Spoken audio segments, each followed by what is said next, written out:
بسم اللہ الرحمن الرحیم۔ اللہم صلی علی محمد وعلی محمد وجل فرجہم۔ ایک خوبصورت محفل مدینہ منورہ میں حضرت امام صادق علیہ الصلوۃ والسلام اللہم صلی علی محمد وعلی محمد وجل فرجہم کی ملکوتی محفل پوری کائنات کو اپنے نور سے منور کر رہی تھی۔ اس کی تجلیاں مشرق و مغرب کو اپنی لپیٹ میں لیے ہوئے تھیں کہ کوفہ سے ایک آدمی آیا جو اپنی نگاہ میں اور اپنی قوم کی نگاہ میں ایک بہت بڑا عالم و رہبر تھا۔ دنیا اسے ایک بہت بڑا مقام دیتی تھی۔ وہ اپنی قوم کا مفتی تھا، محدث تھا، مفسر تھا۔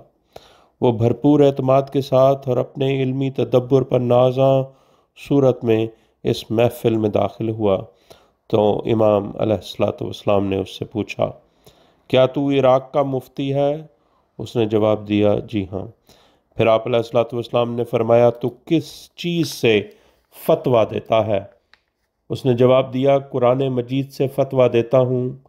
آپ علیہ الصلوۃ والسلام نے فرمایا، کیا تو کتاب اللہ کے ناسخ و منسوخ اور محکم و متشابہ کو جانتا ہے؟ اس نے کہا، ہاں جانتا ہوں۔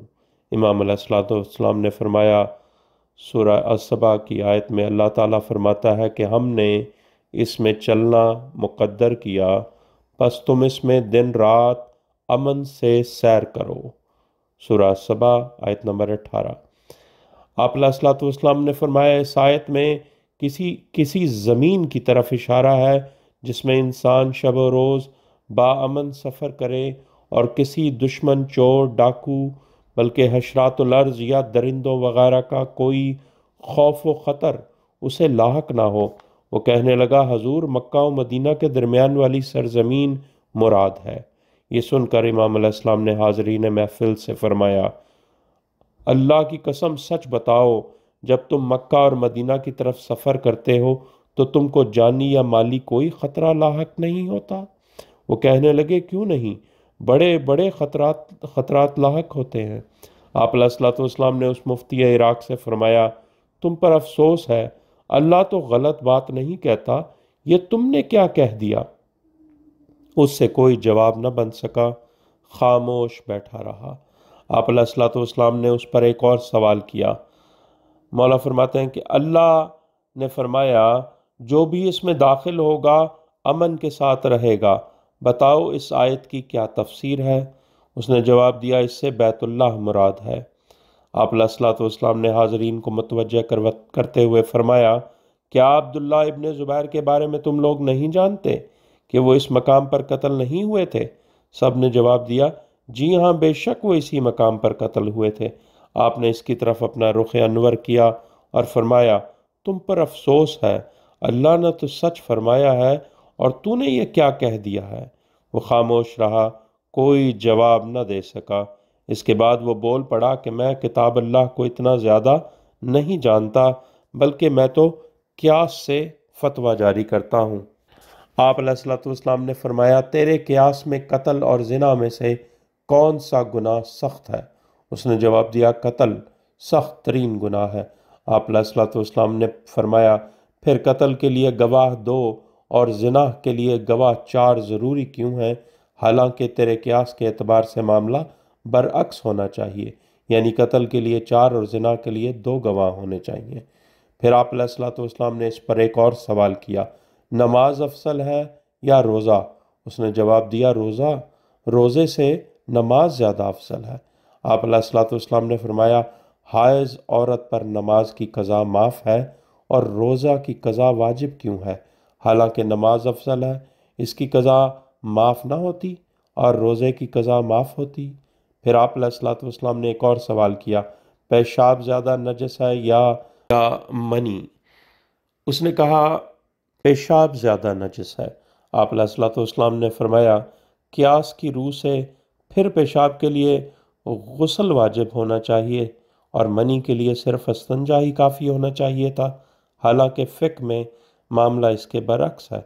جب وہ امام علیہ السلام کی پرزور علمی گفتگو سے عاجز آ گیا تو کہنے لگا، میں خود صاحب رائے ہوں، جب اس نے یہ بات کی تو آپ علیہ الصلوۃ والسلام نے اس سے دریافت کیا، ایک شخص نے اپنی اور اپنے غلام کی ایک ہی دن میں شادی کی اور ایک ہی رات میں دونوں نے اپنی اپنی بیوی سے ہم بستری کی، پھر وہ دونوں سفر کو چلے گئے، دونوں عورتیں ایک ہی مکان میں تھیں، ان دونوں کے ہاں ایک ہی دن میں لڑکے پیدا ہوئے، اتفاق سے مکان کی چھت گری اور وہ دونوں عورتیں اس مکان کے گرنے سے دب کر مر گئیں اور وہ دونوں لڑکے مرنے سے بچ گئے۔ اب یہ بتا ان دونوں لڑکوں میں سے وارث کون ہوگا اور میراث کون؟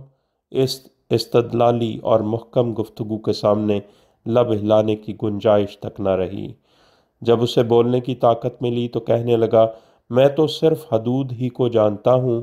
معصوم علیہ السلام نے اس پر ایک اور سوال کر دیا، اگر نابینا کسی بینا کی آنکھ پھوڑ دے یا کوئی اپاہج کسی تندرست آدمی کا پاؤں کاٹ دے تو تیری رائے میں مجرم پر حد کیسے جاری ہوگی؟ وہ حیران و پریشان ہو کر بولا، میں تو صرف واسط انبیاء علیہ السلام کے مسائل اچھی طرح جانتا ہوں اور بس۔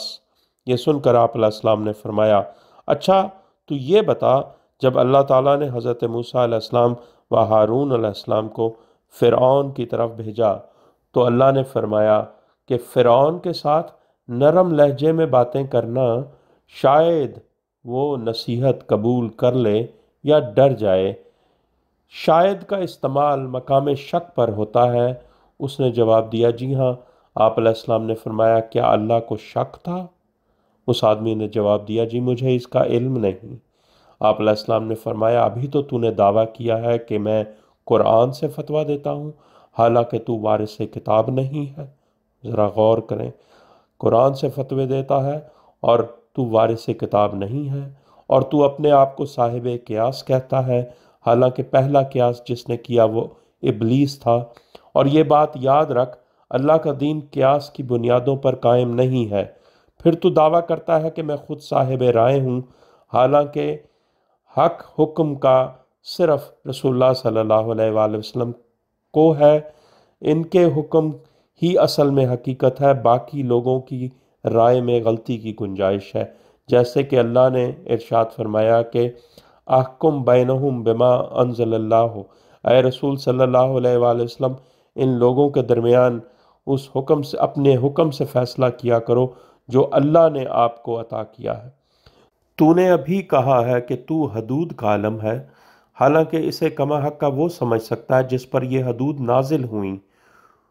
تم نے باسط انبیاء علیہ السلام کے علم کا دعویٰ کیا ہے، حالانکہ انبیاء علیہ السلام تجھ سے اس چیز کو بہتر جانتے ہیں۔